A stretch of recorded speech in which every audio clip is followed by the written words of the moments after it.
Commander Xyla 9 had seen death before. As a Catharian military officer, she had witnessed the systematic dismantling of entire star systems by her people's advanced weaponry.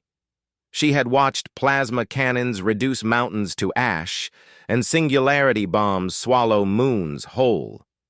Yet nothing in her 3 decades of service had prepared her for what she was about to witness on the abandoned mining world of Xerion 7.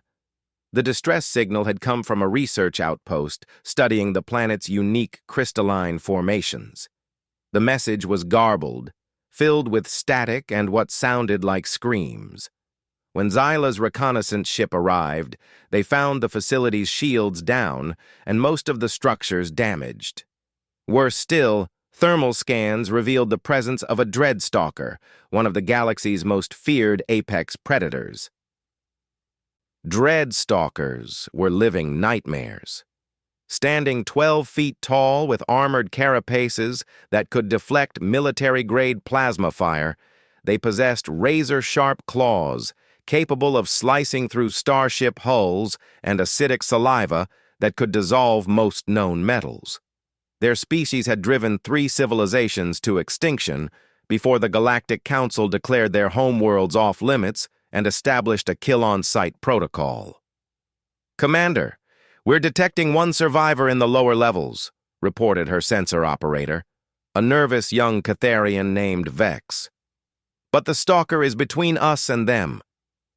Xyla's mandibles clicked in frustration. Standard protocol demanded they retreat and call for a full military response. A single Dreadstalker required at least 6 ships and specialized weaponry to eliminate safely.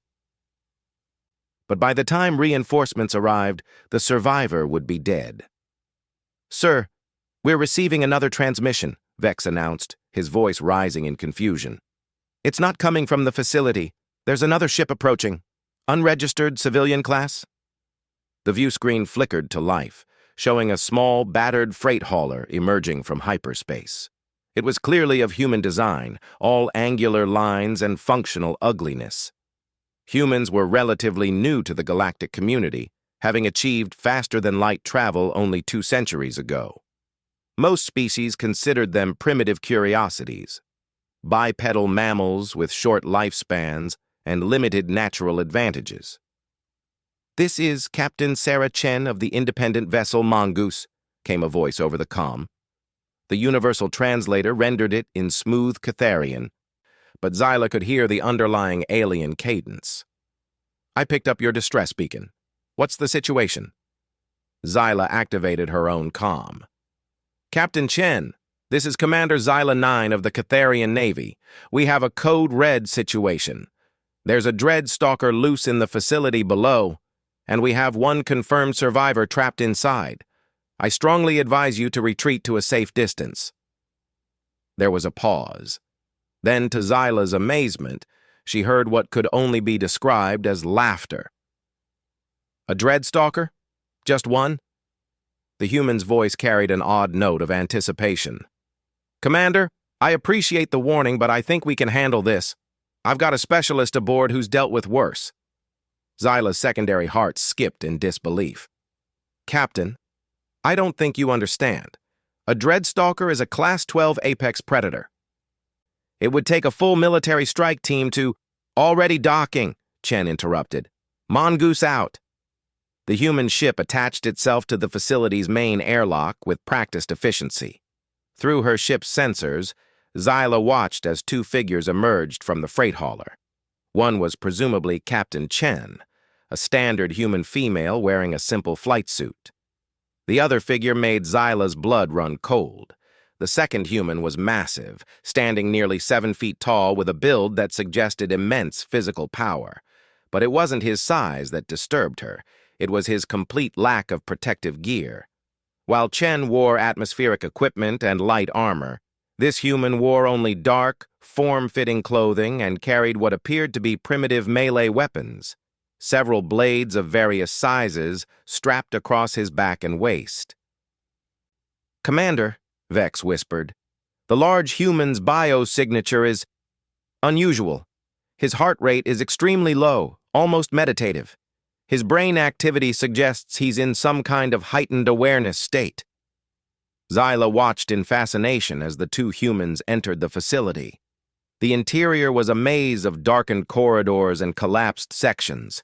Emergency lighting cast eerie shadows, and the air recyclers had clearly been damaged, creating a haze of atmospheric distortion. "Motion detected, level 7, Vex reported. "The stalker is moving toward the human's position." Through the facility's remaining security cameras, Zyla could see the beast prowling through what had once been the main laboratory. It was even larger than typical for its species, its black carapace gleaming like polished obsidian. Acidic drool hissed where it struck the floor, and its 6 eyes glowed with predatory intelligence. The creature had clearly been feeding. Scattered remains of the research team littered the area. The two humans moved through the facility with surprising coordination. Chen took point with a military scanner, mapping their route toward the survivor's location. But it was the large human that drew Zyla's attention. He moved with a fluid grace that seemed impossible for something his size, each step calculated and silent. "Contact in 30 seconds, Chen's voice crackled over the comm. "Marcus, you're up!" The large human, Marcus, simply nodded and began removing weapons from his back. Zyla watched in bewilderment as he drew not energy weapons or projectile firearms, but actual blades. Ancient, primitive steel that wouldn't even register on most civilizations' threat assessments. "This is madness," Zyla muttered. "They'll be slaughtered." The Dreadstalker rounded a corner and froze, its multiple eyes focusing on the humans. For a moment, neither side moved. Then the creature's vocal sacs expanded, producing the bone-chilling shriek that had driven entire armies to retreat in terror. Marcus stepped forward. What happened next defied everything Zyla understood about combat, biology, and the nature of predator versus prey relationships. The human didn't flee, didn't take cover, didn't even flinch at the stalker's intimidating display.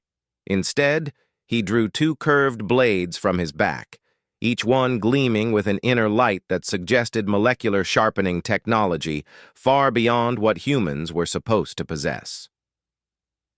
The dread stalker charged, its massive claws extended and acidic saliva streaming behind it like a toxic banner. It moved with the speed and power that had made its species the terror of a dozen worlds. Its claws could shred starship armor, its bite could crush reinforced combat suits, and its acidic secretions could dissolve most known materials. Marcus moved faster. One moment he was standing in the creature's path, seemingly trapped in the narrow corridor with nowhere to run. The next, he was beside the beast, his blades tracing silver arcs through the air. The Dreadstalker's charge carried it past him, but something was wrong. Its shriek had changed to a confused whine. "Impossible," Vex breathed. The stalker's left arm fell to the ground, severed cleanly at the shoulder joint. Black ichor sprayed across the corridor walls. But the human was already moving again. He flowed around the creature's desperate counterattacks like water around stone, his blades finding gaps in the supposedly impenetrable carapace with surgical precision. Each strike was economical, purposeful. There was no wasted motion, no theatrical flourishes. The human fought with the mechanical efficiency of an assembly line, dismantling the galaxy's most feared predator piece by careful piece. The stalker's tail lash that could punch through tank armor met one of Marcus's blades and was severed at the base. Its venomous bite that could inject enough toxin to kill an elephant was turned aside by a simple shift of the human's weight. Its acidic spray that could dissolve reinforced barriers was avoided with casual ease. "By the eternal stars," Zyla whispered. "How is he doing this?" Through the security feeds, she could see the human's face. It was calm, almost meditative. There was no fear, no hesitation, no doubt. He moved with the confidence of someone performing a routine task, like a maintenance worker replacing worn components. The Dreadstalker, realizing it was being systematically destroyed, attempted to flee. The creature that had never known defeat, that had driven entire species to extinction, tried to escape from a single human with primitive weapons. Marcus didn't let it. With a movement too fast for the cameras to properly track, he intercepted the creature's retreat. His blade, the longer of the two he carried, pierced the base of the stalker's skull with mathematical precision, finding the exact point where brain stem met spinal column. The beast that had terrorized the galaxy for millennia collapsed like a puppet with severed strings. Silence filled the facility. The entire encounter had lasted less than 2 minutes. "Threat neutralized," Marcus said quietly, his voice carrying clearly over the comm. "Survivor is in Section C7. Minor injuries but alive." Captain Chen's voice followed moments later. "Commander Zyla, the facility is secure. We'll extract the survivor and be on our way. Thanks for the backup." But Zyla couldn't respond. She stared at the security feed showing Marcus calmly cleaning his blades while standing over the corpse of a creature that should have been impossible for any individual to defeat. Around the human's feet, the Dreadstalker's remains continued to leak acidic blood that hissed and bubbled against the metal floor. "Commander?" Vex's voice seemed to come from very far away. "Commander, what are your orders?" Zyla's mandibles clicked involuntarily. Throughout the galaxy, military academies taught courses on Dreadstalker encounters. The primary lesson was always the same: retreat and call for overwhelming force. No single being was capable of facing one of these creatures and surviving. Yet she had just watched a human dismantle one with archaic weapons as if it were nothing more than an inconvenience. The implications were staggering. If humans could produce warriors capable of such feats, what did that say about their true capabilities? What did it say about their potential as either allies or enemies? "Sir?" Vex pressed. "Should we render assistance?" "No," Zyla replied finally, her voice barely a whisper. "Log everything. Send a priority transmission to Fleet Command. They need to see this." As she watched the two humans efficiently extract the survivor and return to their ship, Zyla couldn't shake the feeling that she had just witnessed something that would change the galaxy's perception of humanity forever. In the space of 2 minutes, every assumption about human limitations had been shattered. The freight hauler detached from the facility and engaged its hyperdrive, disappearing into the vast darkness between stars. Zyla remained motionless, staring at the empty space where the ship had been, trying to process what she had seen. In the facility below, the Dreadstalker's corpse continued to dissolve the floor around it, creating a permanent reminder of the day when the galaxy's most feared predator had met something even more dangerous: a human who had decided it needed to die. The emergency session of the Galactic Defense Council convened 3 days after Zyla's report reached Fleet Command. Representatives from 47 species filled the massive amphitheater on Nexus Prime, their various forms creating a bizarre tapestry of alien biology. The air filtration systems worked overtime to accommodate the diverse atmospheric requirements, while universal translators converted the cacophony of languages into something approaching coherent discussion. Fleet Admiral Corks, a towering Valdarian with arms like tree trunks, called for order. His species had dominated galactic military doctrine for over a millennium, their natural aggression and tactical brilliance making them the de facto leaders of any military alliance. Today, however, he looked distinctly unsettled. "Fellow counselors," his voice boomed across the chamber, "we are here to discuss the footage submitted by Commander Zyla 9 of the Catharian Navy. I warn you, what you are about to see challenges everything we understand about combat capability and threat assessment." The lights dimmed, and the central hologram activated. The security footage from Zerion 7 began to play, showing the two humans entering the facility. Murmurs rippled through the assembly as they watched the larger human, Marcus, casually drawing primitive blades while approaching a Dreadstalker. The chamber fell silent as the encounter unfolded. Gasps echoed from various sections as Marcus began his systematic destruction of the creature. Several representatives shifted uncomfortably in their seats, their natural predator instincts recognizing something fundamentally dangerous in the human's movements. When the footage ended, the silence stretched for nearly a full minute. "This is clearly fabricated," declared Counselor Thex, a crystalline whose species pride themselves on logical analysis. No biological entity could move with such precision and efficiency. The footage must have been altered. "Our technicians conducted a full analysis," Admiral Corks replied grimly. "No evidence of tampering was found. This is authentic." "Impossible," snapped General Vorthak, the reptilian military representative whose species had conquered 12 systems through sheer brutality. "I have personally overseen the deployment of full battle groups to eliminate single dread stalkers. No individual warrior, regardless of species, could accomplish what this footage suggests." Dr. Melina Seven, the Catharian xenobiologist, activated her datapad. "I've been studying human physiology since their emergence into galactic society. Based on our previous assessments, they should be incapable of the feats displayed in this recording. Their muscle density is unremarkable, their reflexes adequate but not exceptional, and their sensory capabilities are actually below galactic average in most categories." "Then explain what we just witnessed," Admiral Corks demanded. The debate continued for hours, with various theories proposed and discarded. Some suggested genetic modification, others argued for advanced technology disguised as primitive weapons. The ethereals proposed that the human possessed psychic abilities, while the mechanoids theorized about cybernetic enhancement. During a brief recess, Commander Zyla found herself approached by Intelligence Director Quill, a shadow walker whose species specialized in information gathering.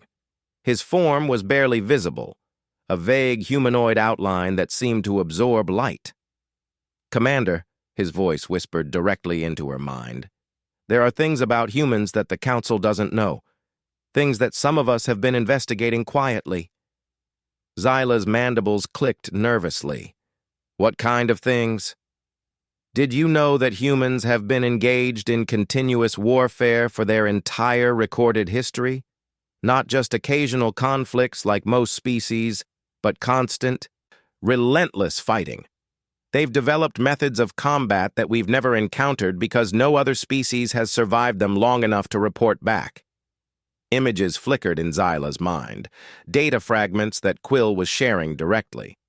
She saw human soldiers moving through alien environments with the same fluid grace she'd witnessed in Marcus. She saw training facilities where humans practiced killing techniques that would be considered impossibly complex by galactic standards. "They call it martial arts," Quill continued, "the systematic study of violence. While other species develop weapons to kill from a distance, humans have spent millennia perfecting the art of personal combat. They've turned killing into a science. But their technology levels are irrelevant. A human warrior doesn't need advanced technology because they've made themselves into a weapon.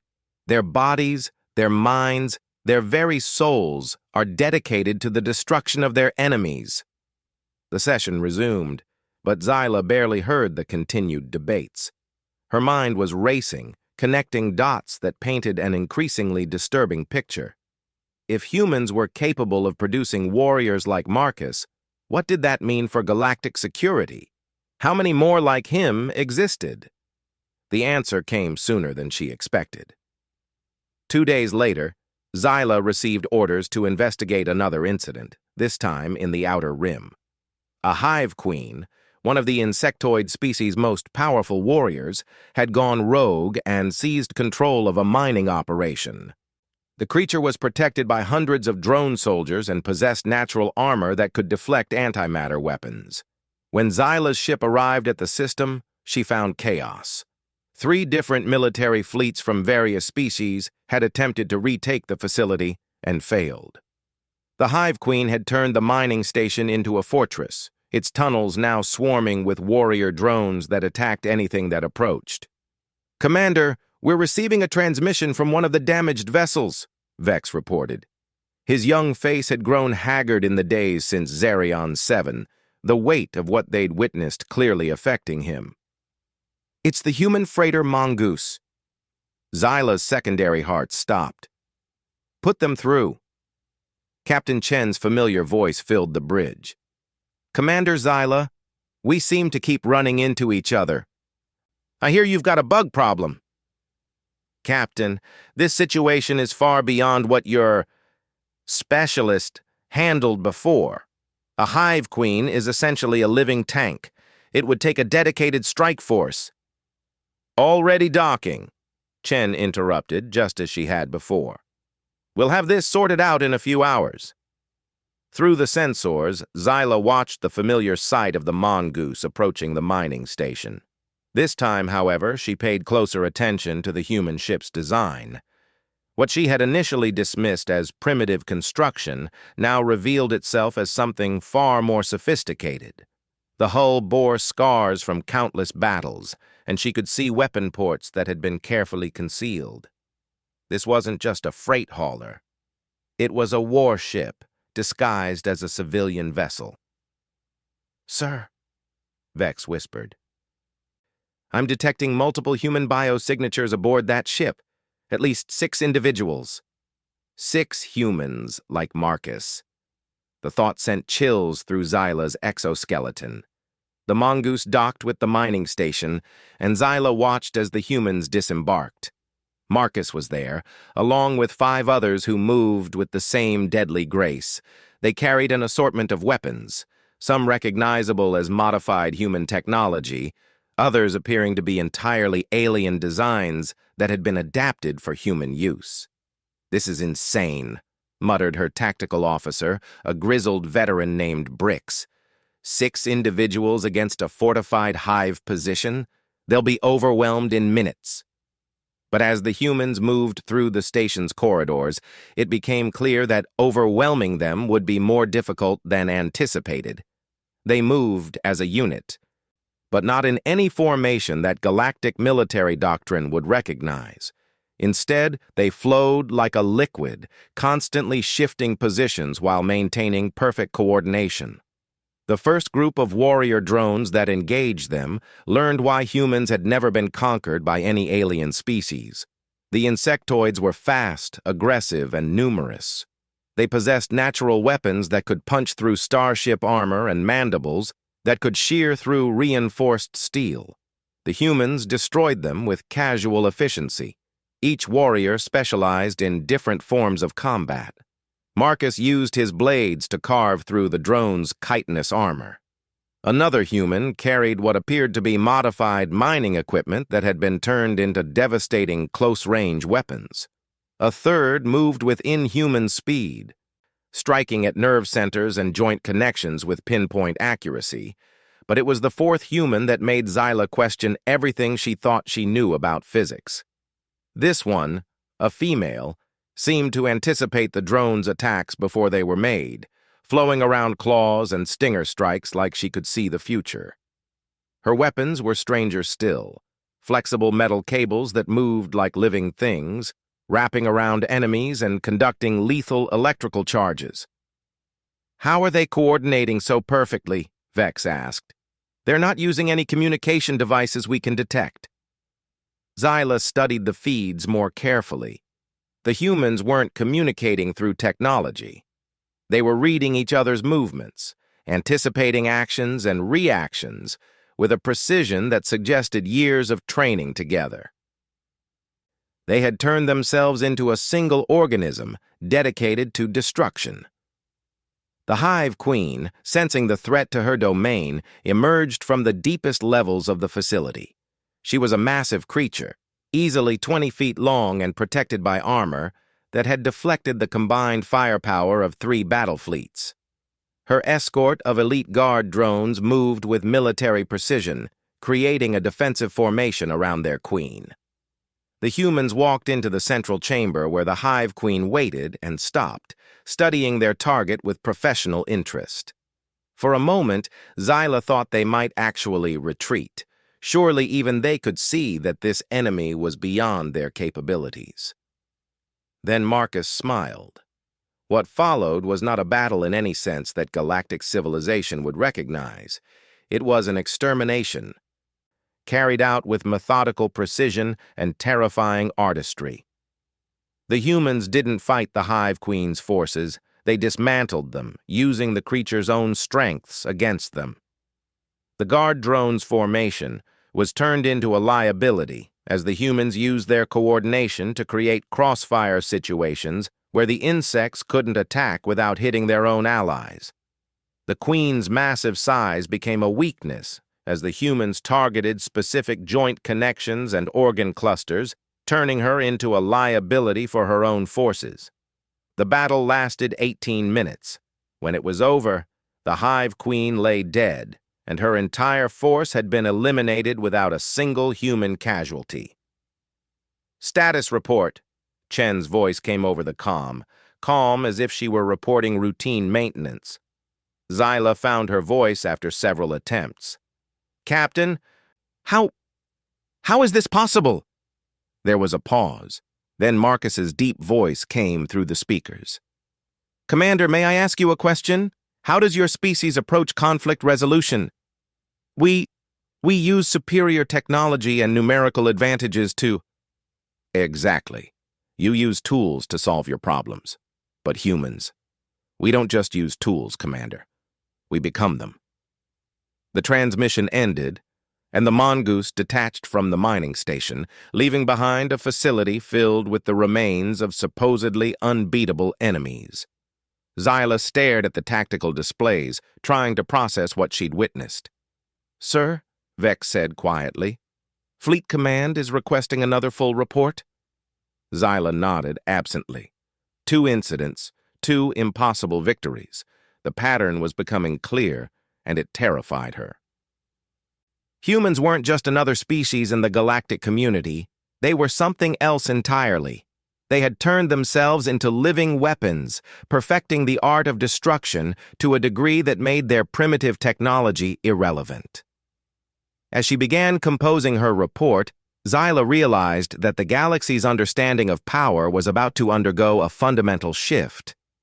Technology, numbers, and resources were important, but they meant nothing in the face of beings who had dedicated their entire existence to the mastery of violence. The humans had been hiding in plain sight, dismissed as primitive newcomers, while they quietly demonstrated capabilities that challenged the very foundations of galactic civilization. And if there were more like Marcus and his team, Zyla's report would change everything. The revelation came 18 months after Zyla's first encounter with Marcus and his team. By then, her reports had triggered the largest intelligence-gathering operation in galactic history. What they discovered would fundamentally alter the balance of power among the stars. Zyla stood in the observation deck of the research station orbiting Terra, humanity's homeworld. Below her, the blue-green planet rotated peacefully, its surface marked by the sprawling cities and orbital elevators of a rapidly expanding civilization. Nothing about it suggested the world-shattering truth that Intelligence Director Quill had just revealed to the assembled council. 7 billion, Quill repeated, his shadow form flickering with agitation. 7 billion humans currently alive on that planet and its colonies. Our conservative estimates suggest that at least 10% have received some form of combat training. The numbers were staggering. 700 million potential warriors like Marcus. The implications sent ripples of fear through every species in the council. "That's impossible," declared General Vorthak, though his usual bluster seemed forced. "No civilization can sustain such a large warrior class. The economic burden alone would—" "They don't see it as a burden," Quill interrupted. "They see it as necessity. Humans have been fighting each other for so long that they've made conflict preparation a fundamental part of their culture. Children begin learning combat techniques before they can properly walk. They call it play." Dr. Melina 7 activated a series of holograms showing human recreational activities. The council watched in stunned silence as human children engaged in mock combat, learning to strike and evade with instinctive ease. Even their entertainment centered around conflict, competitive games that simulated warfare and required split-second tactical decisions. "They've militarized their entire civilization," Admiral Cork said slowly, "but not in the way we understand militarization. They've turned survival and violence into cultural touchstones." Zyla activated her own data display. Intelligence has identified at least 47 distinct human combat disciplines, each one representing centuries of refinement. Some focus on unarmed combat, others on weapon mastery. Many incorporate mental and spiritual components that we're still trying to understand. The hologram shifted to show Marcus in a training facility on Earth. He moved through a series of forms with meditative precision, each motion flowing into the next like a deadly dance. Around him, dozens of other humans practiced similar routines, their movements synchronized despite the absence of any obvious coordination. "This particular style is called Kenjutsu," Zyla continued. "It's over 1,000 years old and represents just one branch of human martial development. According to our sources, Marcus is considered skilled but not exceptional by human standards." The silence that followed was deafening. If Marcus, who had single-handedly destroyed some of the galaxy's most feared predators, was considered merely skilled, what did that say about humanity's true elite? "We need to see more," Admiral Corks declared. "If these humans are as dangerous as our reports suggest, we need to understand the full scope of their capabilities." The opportunity came sooner than expected. A crisis emerged in the frontier sectors, where a race of silicon-based life forms called the Crystalline Swarm had broken through galactic quarantine. These creatures were living minerals that could survive in vacuum and feed on starship hulls. Their hive minds made them nearly impossible to outmaneuver, and their ability to replicate exponentially had turned them into a galactic-level threat. 3 battle fleets had been assembled to contain the outbreak, representing the combined military might of a dozen species. Zyla found herself assigned as an observer, her experience with humans making her valuable to the intelligence assessment team. When the human response arrived, it defied every expectation. A single ship emerged from hyperspace, not the mongoose this time, but something larger and more obviously military in design. The vessel's hull was scarred and pitted, suggesting extensive combat experience. When it hailed the fleet, the voice that came through belonged to a human Zyla hadn't encountered before. "This is Colonel Sarah Martinez of the Human Colonial Defense Force. We understand you have a swarm outbreak." Admiral Corks's response was carefully diplomatic. "Colonel, we appreciate the offer of assistance, but this is a Class 1 containment scenario. We have sufficient forces to—" "With respect, Admiral, your sufficient forces are about to get eaten. We've dealt with crystalline swarms before. Stand back and let us handle this." The human ship moved toward the infected system with confident efficiency. Through long-range sensors, the fleet watched as it entered the asteroid field, where the swarm had established its primary hive. What they saw challenged everything they thought they understood about space combat. The ship didn't engage the swarm with conventional weapons. Instead, it deployed teams of humans in specialized armor who began moving through the asteroid field on individual propulsion units. They carried weapons that seemed impossibly primitive for space combat, what appeared to be modified mining equipment and close-range cutting tools. "They're going to engage in hand-to-hand combat," Dr. Melina 7 said in disbelief. "In space, against living minerals." "Impossible," General Vorthak muttered. "No biological entity can survive direct contact with crystalline swarm units. Their surface temperature alone would—" His words died as they watched the first human team reach a cluster of swarm units.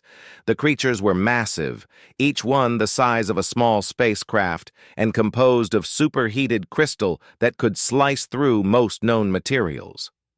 They moved with hive-mind precision, coordinating their attacks to overwhelm any opposition through sheer numbers. The humans carved through them like they weren't there.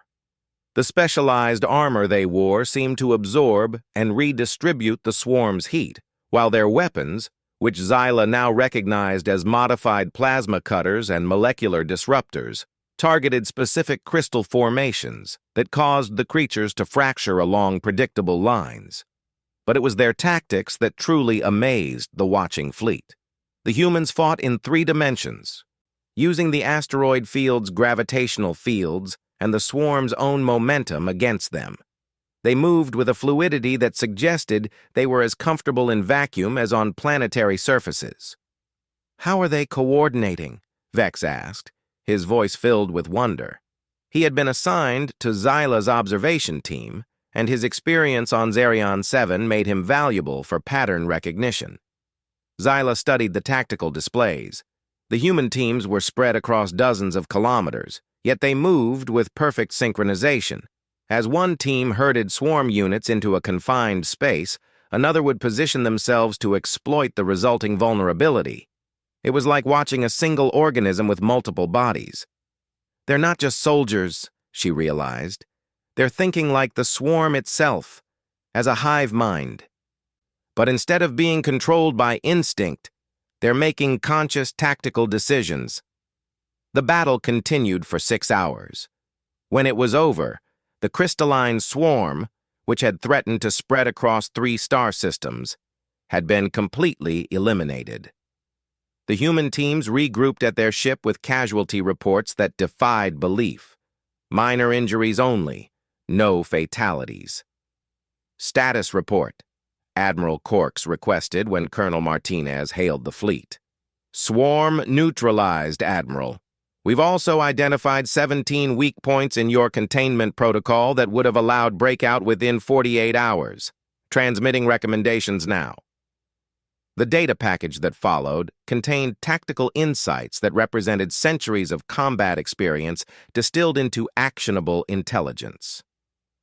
The humans hadn't just eliminated the threat, they had studied it, understood it, and developed counter-strategies that could prevent future outbreaks. "Colonel," Xyla found herself asking, "how many operations like this has your species conducted?" There was a pause. Then Martinez's voice returned, carrying a note of what might have been amusement. "Commander, humans have been dealing with existential threats since before we achieved spaceflight. The crystalline swarms, dreadstalkers, hive queens, they're all just variations on problems we've been solving for millennia." "What do you mean?" "Every world humans have ever inhabited has tried to kill us. Predators, diseases, environmental disasters, hostile neighbors. We've survived it all because we learned to adapt, to fight, to overcome anything that stood in our way. Space just gave us more room to practice." The transmission ended, leaving the assembled fleet in stunned silence. As the human ship engaged its hyperdrive and disappeared into the void, Xyla realized that the galaxy had been operating under a fundamental misunderstanding. They had assumed that humanity was just another emerging species, struggling to find their place among more established civilizations. But the truth was far more complex and infinitely more dangerous. Humans weren't trying to find their place. They were creating it, using methods that no other species had ever developed because no other species had needed to. "Admiral," Xyla said quietly, "I request permission to submit a revised threat assessment." Corks's massive head turned toward her. "Regarding the swarm?" "Regarding humanity." The intelligence report that Xyla filed 3 days later would become known as the Terra Doctrine, a complete reevaluation of humanity's role in galactic affairs. It outlined a species that had turned survival into an art form, conflict into a science, and adaptation into a way of life. The recommendations were sobering. establish formal diplomatic relations, offer alliance treaties, under no circumstances engage in hostile actions without overwhelming force and clear strategic objectives. Most importantly, recognize that humanity represented something new in galactic civilization, a species that had weaponized their entire culture without losing their essential humanity. The report concluded with a simple statement that would reshape interspecies relations for generations to come. Humans do not simply use violence as a tool. They have become violence, refined and perfected through countless generations of conflict. They are not our enemies, but they are absolutely not our victims either. They are something we have never encountered before, a species that has transcended the traditional limitations of biological warfare while retaining the adaptability and creativity that makes them fundamentally unpredictable. In short, Zyla wrote, when a human decides that something needs to die, it dies. The only question is how efficiently they can make it happen. 6 months later, humanity was offered full membership in the Galactic Defense Council. The vote was unanimous. Marcus reached for comment on his homeworld, simply smiled and returned to his training. There were always new challenges to prepare for, and humans had learned long ago that peace was just the interval between conflicts. The galaxy was about to learn that lesson as well.